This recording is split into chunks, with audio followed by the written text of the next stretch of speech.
Hey guys, this is Matt Core from ControlPaint.com, and today I'm going to talk about simplifying the head.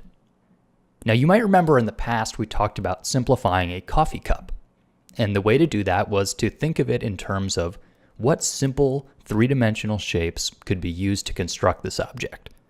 And for man-made objects, that works great, but when it comes to organic shapes, it's a bit harder to simplify. And if you had to figure out a way to use only cylinders and spheres, you'd probably make the problem even more complicated. To solve this problem, people like to think of form in terms of a planar analysis.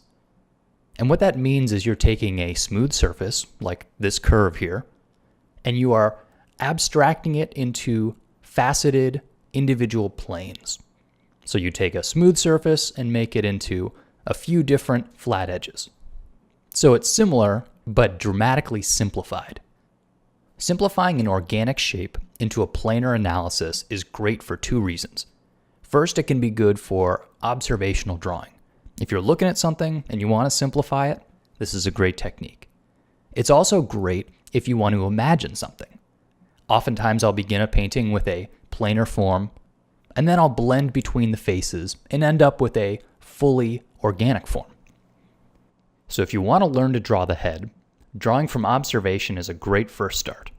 And here at onlinelifedrawing.com, you can see that they have a cast of a planar analysis of a human head.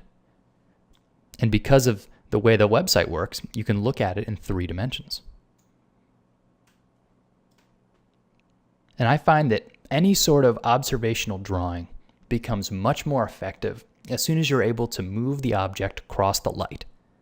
Any individual photo of this same cast would not be as effective because you couldn't internalize the masses, the three-dimensional forms.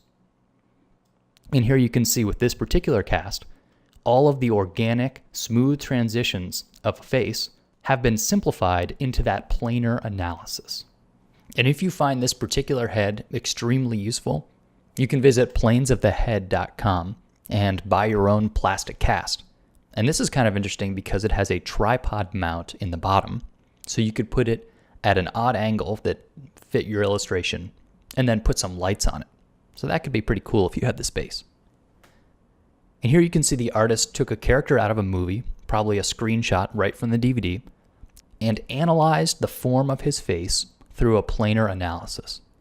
And this planar analysis is a bit more detailed, and you can see the individual little facets are smaller than those on the plaster cast I was showing earlier.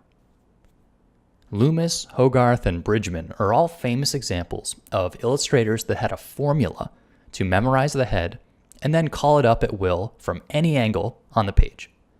So if you guys have a great way to abstract the human head to simplify the learning process, tell us about it in the comments. This is an age-old problem, and I'm sure there are 1,000 solutions.